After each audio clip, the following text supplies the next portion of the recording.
Mom told me I was a mistake. Not once, but so many times that I almost believed it myself. Every birthday, every holiday, every fight, her words cut deeper than she knew. But what she never expected was that I would turn that mistake into my biggest strength, and give her something to rethink. What happened next changed everything, and I'm still trying to process it all. My name is Cecilia. From the very moment I was born, I carried a weight heavier than any newborn should ever bear, a feeling, deep in my bones, that I wasn't meant to exist. It wasn't just an abstract sadness or a fleeting thought, it was a constant, pressing reality that shaped every breath I took and every step I tried to make in the world. I don't remember my first cry, or the softness of my mother's arms holding me. What I do remember is the coldness that lingered like a shadow, as if my presence was something unwanted, a silent mistake no one dared speak aloud. Before I even had the chance to see my father's face, he was gone. I've heard fragments of stories, how he left suddenly, how he never wanted a child, how my mother cried herself into silence after he walked away. But none of those stories painted a picture of hope or belonging. Instead, they felt like a verdict, a label stamped onto my tiny heart, unwanted. Mom's eyes rarely met mine when I was young. When they did, there was a flicker, a flash of something unspoken, but mostly, there was a cold distance, like I was a stranger living in her house rather than her own flesh and blood. The house itself seemed to echo her feelings, walls that held back warmth, floors that creaked under the weight of silence, and rooms where laughter was an unwelcome guest. I grew up in that silence, in that cold, as if I was a ghost wandering through a life not meant for me. I remember the times relatives came and went like passing storms. Aunt Linda, who would pretend to be cheerful but never looked me in the eye, Uncle Mark, who kept his voice low, as if afraid I'd overhear the whispered conversations behind closed doors. "She's a burden," I heard once. Another time, if only things had been different, their words were like tiny knives, piercing through my fragile sense of self. I was passed from one relative's care to another, a forgotten package no one wanted to claim. In school, I learned quickly how to disappear. I mastered the art of becoming invisible, avoiding eye contact, shrinking into the back of classrooms, and holding my breath so I wouldn't take up too much space. When kids whispered, "That's Cecilia, the mistake," I pretended not to hear. But their words settled into my chest like heavy stones, making it hard to breathe, making it hard to dream. How do you grow up believing you're nothing more than a secret everyone wishes they could erase? Yet, despite all the coldness, the neglect, and the whispered condemnations, a small flame flickered deep inside me, a quiet, stubborn fire that refused to be snuffed out. It was a whisper of hope, a secret rebellion against the story everyone else wrote about me. When Mom's voice was sharp and cruel, that fire burned brighter. When the house felt like a prison, that fire gave me the courage to dream beyond the walls. It was my silent promise to myself that I would not be defined by their hate. But fighting against a mother who believes you are her greatest regret is like wrestling with a shadow. No matter how fiercely you struggle, it seems impossible to break free. I longed for love, for acceptance, for even a sliver of kindness. But instead, I learned to guard my heart, to hide my tears behind a practiced smile, and to survive each day as if I was walking on glass. The question that haunted me, day and night, was simple and terrifying. How do you fight someone who wishes you were never born? One memory seared into me happened when I was 7. It was a chilly autumn afternoon. Leaves outside the kitchen window danced in the wind, their vibrant reds and golds a sharp contrast to the cold gray inside. I sat at the table, carefully tracing the lines of a worn-out coloring book, trying to keep my hands busy so I wouldn't cry. Mom stood at the stove, stirring a pot of stew, but her voice cut through the quiet like a knife. "You know, Cecilia," she said without turning, her tone flat and distant, "if you hadn't come along, maybe things would have been easier." I froze, the words sinking deep into my chest like ice. I wanted to ask her what that meant, why she said it, but no words came out. Instead, I swallowed my pain and forced a small smile. She glanced at me then, eyes cold and unreadable. "Don't look at me like that. It's just how things are." Her words hung in the air, thick and suffocating. I remember the taste of tears threatening to spill, the tightness in my throat, and the desperate urge to disappear. That day, the fire inside me flared, not in surrender, but in defiance. From then on, I vowed to be more than her mistake. I promised myself that if she refused to love me, I would learn to love myself anyway. It wasn't easy. Some nights, I curled up on the floor of my tiny room, clutching a faded teddy bear and whispering to the darkness that I mattered. I imagined a life far from the cold kitchen, far from whispered condemnations and silent nights. But no matter how far I dreamed, I couldn't shake the shadow that Mom's words cast over me. School became my escape. There, behind the walls of classrooms and the chatter of other kids, I found moments of peace. I buried myself in books, clinging to stories where children like me found love and belonging. I chased every chance to prove I wasn't the burden everyone said I was. Yet, every achievement felt like an invisible battle fought alone. Even at home, I learned to hide the bruises, both visible and invisible. I wore long sleeves in summer to cover the scars of neglect, and I buried my feelings deep where no one could reach. Sometimes, I caught a glimpse of Mom watching me, her eyes flickering with something I couldn't name. Regret? Sadness? Or was it just exhaustion from years of bitterness? I never dared to ask. One night, after another bitter argument, I locked myself in my room. The rain hammered against the window like a frantic heartbeat, and I pressed my hands against the cold glass, wishing I could wash away the pain. "Why do you hate me so much?" I whispered to the darkness. No answer came, only the steady rhythm of the storm outside. Yet, that quiet fire inside me kept burning. It whispered of a future where I was more than the mistakes of the past, where I could rewrite the story written for me. But how do you fight the person who holds all the power to break you? How do you survive when the very one who should love you most believes you're nothing but a regret? That question followed me like a shadow, dark and unrelenting, as I tried to find my place in a world that had already decided I didn't belong. High school was a battlefield unlike anything I'd ever known. The hallways weren't just places to pass between classes, they were arenas where every glance, every whisper, felt like a sword aimed right at me. I was the girl everyone talked about, but never in a good way. I was the mistake, the unwanted shadow lurking in the background, the one who didn't belong in any picture but theirs. From the moment I walked through those heavy, squeaking double doors every morning, I could feel the eyes. Some were cold and judgmental, others were pitying, like I was a charity case to be avoided. Teachers who should have been allies looked at me with that same hollow sympathy, as if they were just waiting for me to fail. I caught those looks, those subtle shakes of the head when they thought I wasn't watching. I wasn't invisible, not really, but I might as well have been. I remember the sharp sting of loneliness like it was yesterday. Sitting alone in the cafeteria, tracing the faint cracks in the plastic table with my fingertips, listening to groups of kids laugh and share secrets. I wasn't part of any of that.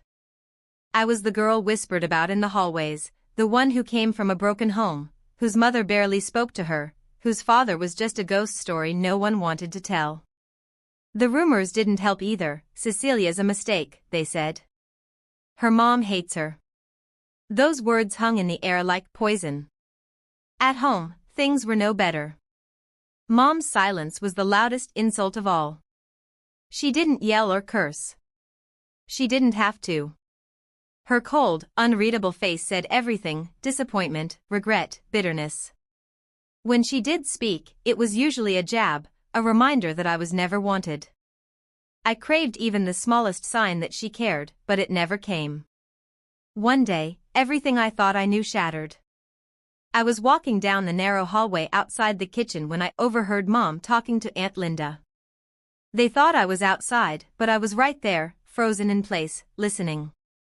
"If Cecilia had never been born, maybe life would be easier," Mom said quietly, but those words cut through me like a blade. I stood there, heart pounding, eyes stinging with tears I refused to let fall.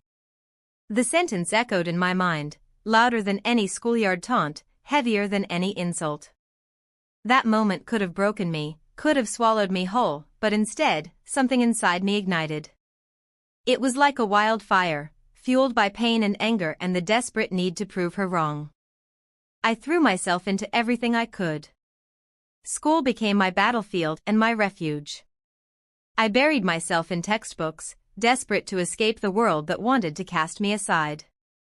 I signed up for sports teams, clubs, anything that gave me a chance to shine, to be seen, to be more than the mistake she called me. I stayed up late, studying until my eyes blurred, running drills in the dark so I could outrun every whisper of doubt. But every time I came home with a trophy or a report card full of A's, her response was silence, or worse, the bitter, "About time you did something right." No hugs. No, "I'm proud of you." Just cold words that made my victories feel hollow, like I was climbing a mountain only to find the peak was made of ice. How can love be so cruel? How can the person who should lift you up instead tear you down? I wasn't just invisible at school or at home, I was a ghost trapped in a life that wasn't mine.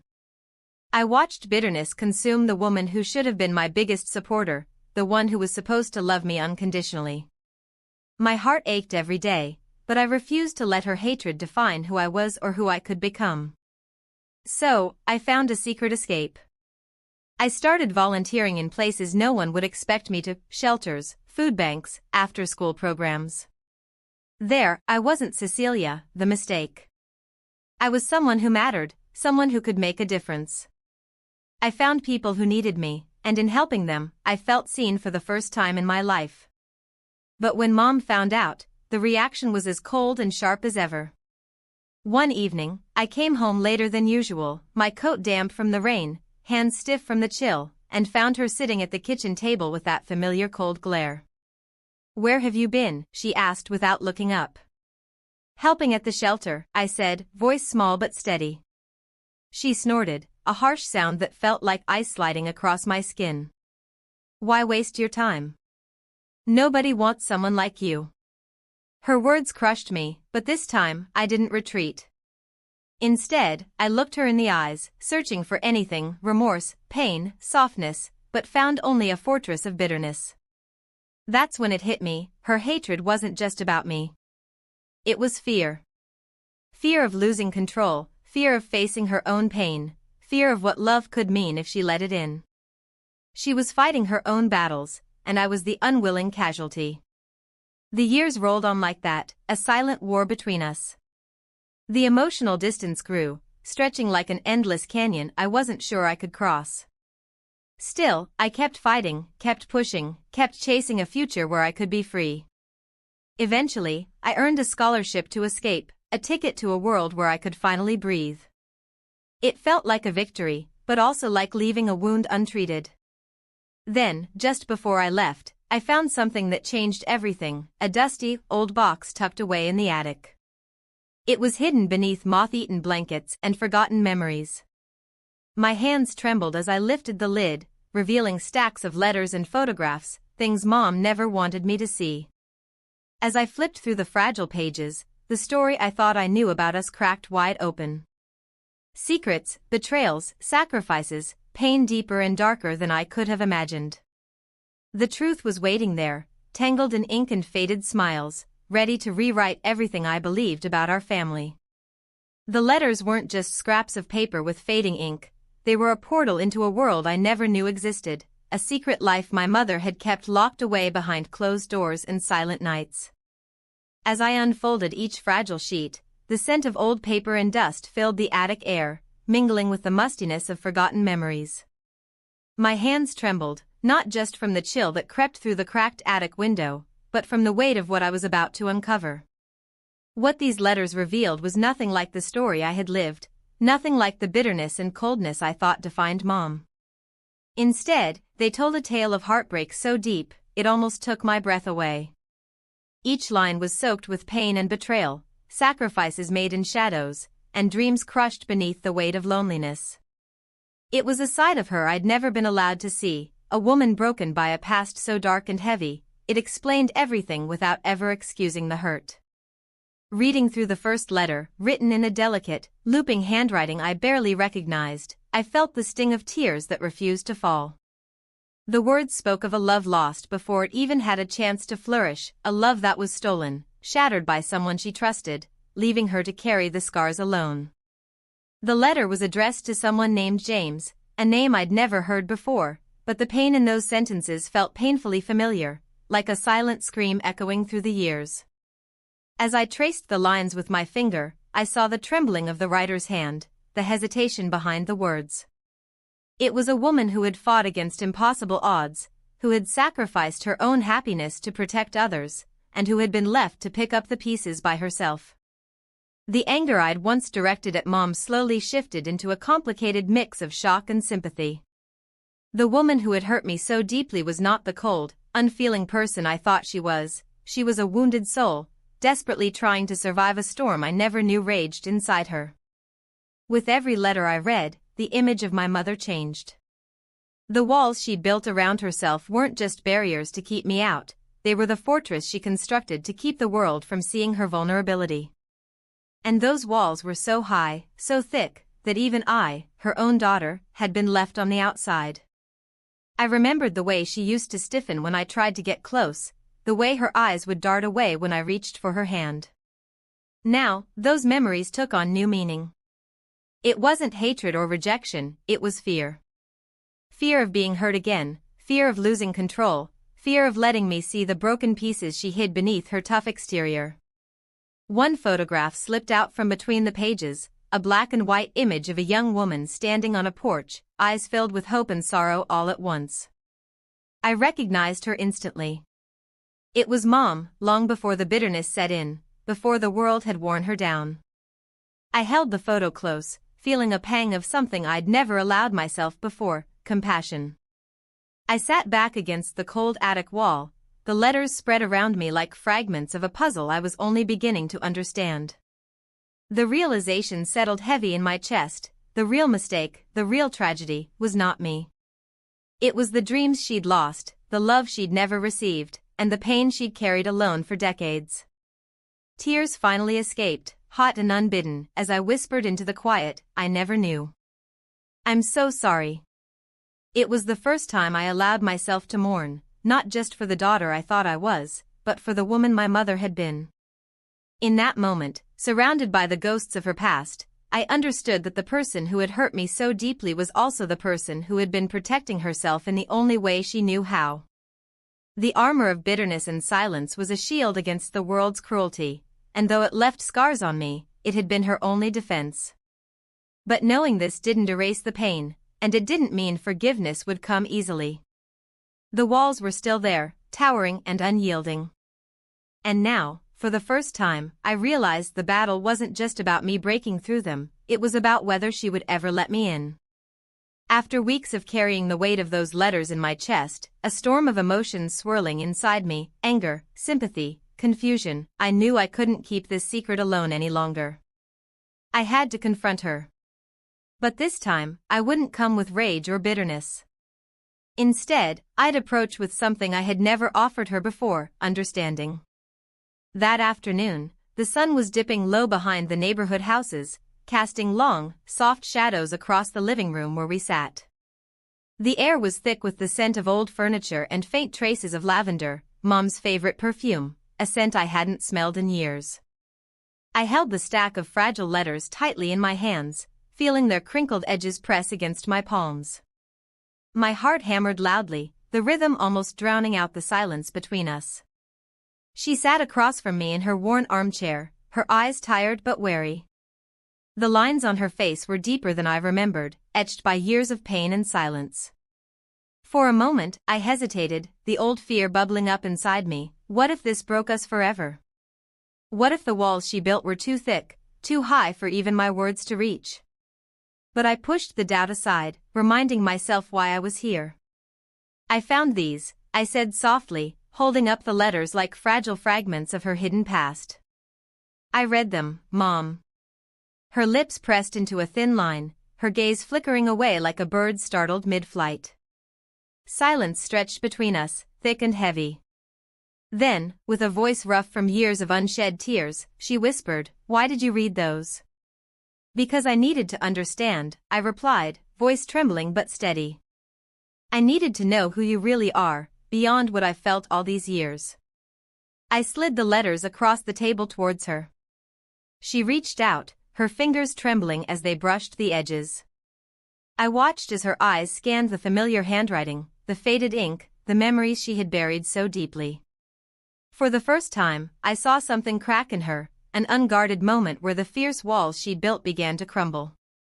Her breath hitched, and I caught the glimmer of tears pooling in the corners of her eyes. I leaned forward, lowering my voice until it was barely a whisper. Mom. I'm not your mistake. I'm the daughter you never gave a chance to love you back. Those words hung in the air like a fragile thread, trembling between us. She didn't say anything at first. Then, slowly, tears slipped down her cheeks, tears that were not laced with bitterness, but with release. A quiet surrender to years of pain and regret. I reached out, tentatively placing my hand over hers. Her skin was cold, but she didn't pull away. Instead, she squeezed gently, as if seeking a lifeline. I'm sorry, she finally choked out, voice breaking. For everything. And just like that, the distance between us began to shrink. The fortress of silence and hurt that had stood between us started to dissolve, brick by brick. We sat there, two broken souls in the fading light, the fragile beginnings of a bridge forming where once there had only been walls. It wasn't perfect. There were still scars, deep, jagged wounds that would take time to heal. There were still things left unsaid, and days when the past would threaten to swallow us whole. But for the first time, our story was real. Raw, messy, and painfully honest. Sometimes, real is enough. That summer, the day I finally left home arrived like a slow, reluctant tide, pulling me away from everything I'd known, everything that had shaped me, and thrusting me into the unknown. The morning was thick with humidity, the kind that makes your skin stick to your clothes and the air heavy with anticipation. The sunlight filtered through the dusty curtains of my small bedroom, casting long, wavering shadows on the cracked walls that had witnessed so many silent tears and whispered prayers. Packing my bags felt surreal, like I was gathering pieces of a life I was trying to outgrow. I folded my clothes carefully, each shirt and pair of jeans a silent testament to years of struggle and resilience. As I zipped my suitcase shut, I glanced around the room at the faded posters, the worn-out books on the shelf, the small wooden box where I'd kept the letters that changed everything. This room had been my refuge and my prison, a place where hope and pain had danced in the same breath. The house was quiet that morning. Mom was in the kitchen, her silhouette framed by the early light as she moved about methodically, as if preparing for a day that would change her too. I could smell the faint scent of coffee and something baking, maybe bread or cinnamon rolls, comforting smells that clashed with the tension knotting my stomach. When I stepped into the kitchen, our eyes met for the first time without walls between us. There was a softness there, fragile, hesitant, but real. No words came at first. Instead, she handed me a small paper bag with a sandwich inside, a gesture that felt like a truce. I made this for you, she said quietly, voice rough but steady. Thanks, Mom, I replied, my throat tight. The words felt heavy, weighted with years of unspoken feelings. Walking out the front door with my suitcase in hand, the summer breeze was warm but carried a bittersweet chill. Each step away from the house was a step into a future I'd dreamed of but never dared to fully believe was possible. I was leaving not just a place, but a chapter of my life filled with pain, regret, and silence. Yet, I carried with me something far more valuable than the clothes on my back or the letters in my suitcase. I carried the truth I'd unearthed, the understanding that love isn't simple.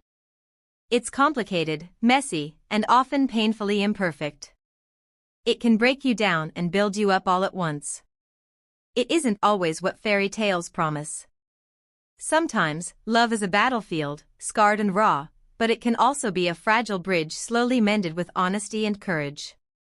Mom and I still have a complicated relationship.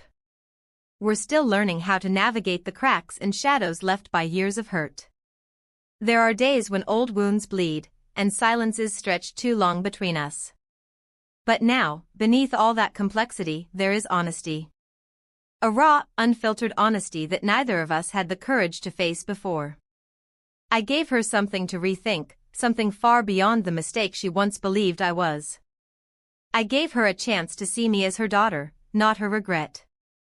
More than that, I gave her, and myself, the power of forgiveness and second chances. The ability to let go of the past, not erase it, but to choose to heal despite it. Maybe, just maybe, every so-called mistake deserves exactly that. A chance to be loved, a chance to love back, and a chance to rewrite the story that was never theirs to tell.